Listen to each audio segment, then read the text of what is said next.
Hey y'all, I feel like there's something that needs to be said, and it's this. It's possible to acknowledge a wildfire and still not stand and stare at the flames. Let me explain. I recently turned 37 and decided it's time to delete my Facebook. I also took a hiatus from Instagram, and against my better judgment, I decided to scroll on Instagram this morning. And as I did that, I realized immediately that it was a mistake because it was nothing but despair.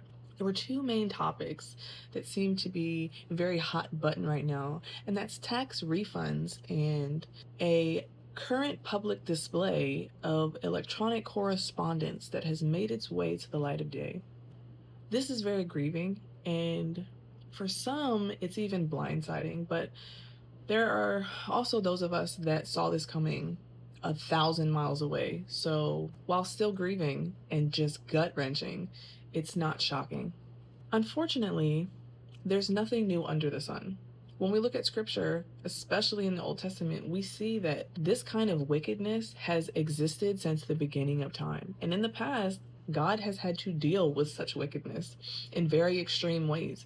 However, God said that that's no longer going to be the case, that there is going to be a final day for judgment of such wickedness. And we just have to wait until that appointed time.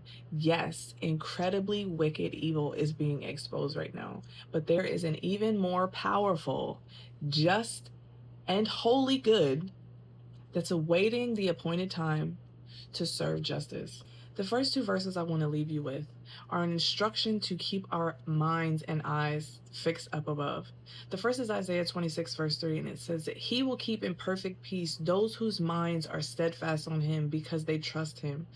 The second is in Hebrews chapter 12, verse 2, and it says to fix our eyes on the author and finisher of our faith, that we may not lose heart and grow weary. This is so important. The only way you can avoid seeing the darkness and the shadows is to keep your eyes on the light, because the shadows fall behind you. Keep your eyes on the Lord. The third verse is going to be some salve for your soul, and it's Philippians 4, verse 8. It says, finally, whatever is true, noble, right, pure, lovely, admirable, if anything is excellent or praiseworthy, think about such things. You can see a fire and not have to stare at the flames because it doesn't serve you. The enemy is out here trying to drown you in chaos. He is trying to take over your mind and your heart. Do not let him get a foothold. Ephesians tells us that anger is a foothold for the devil. Do not allow the enemy to manipulate your emotions, your heart, your spirit. Guard yourself and meditate on scripture, because right now that's all we have. Be encouraged.